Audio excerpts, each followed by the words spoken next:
Komisi Pemberantasan Korupsi (KPK) kalah pra-peradilan lagi.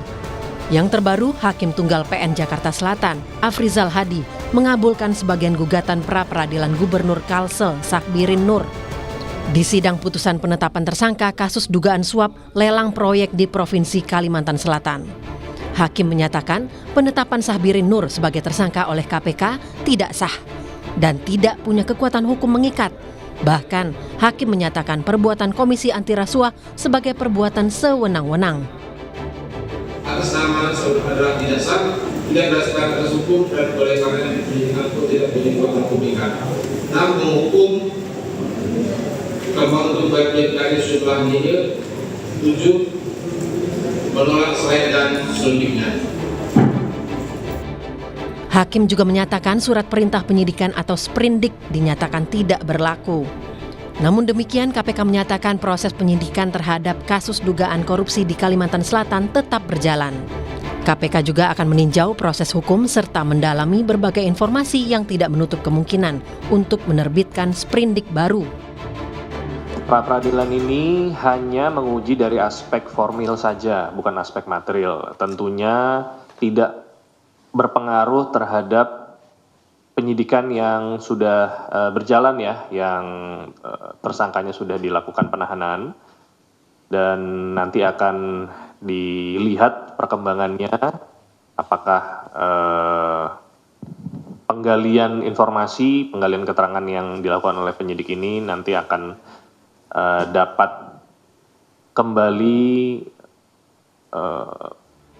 membuat adanya surat perintah penyidikan yang baru. Sahbirin Nur yang sudah menyatakan mundur dari Gubernur Kalsel tersandung kasus dugaan korupsi pengadaan barang dan jasa di Kalimantan Selatan. Selain Sahbirin Nur, KPK juga sempat kalah dalam pra-peradilan.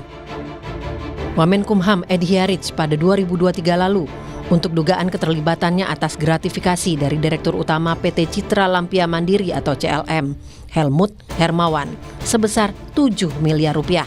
Lalu pada 2017 KPK kalah pra-peradilan terhadap Ketua DPR saat itu Setia Novanto untuk kasus korupsi kartu tanda penduduk elektronik atau IKTP.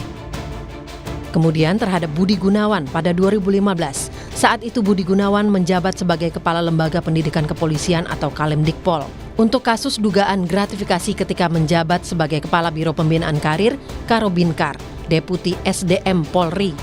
Juga di tahun 2015, KPK kalah di pra-peradilan Hadi Purnomo saat menjabat sebagai Ketua Badan Pemeriksa Keuangan BPK, yakni untuk kasus dugaan penyalahgunaan wewenang saat masih menjabat sebagai Direktur Jenderal Pajak pada 2002 hingga 2004. Meski demikian, KPK sebagai Komisi Anti Rasuah sudah semestinya tak tinggal diam dengan dugaan korupsi.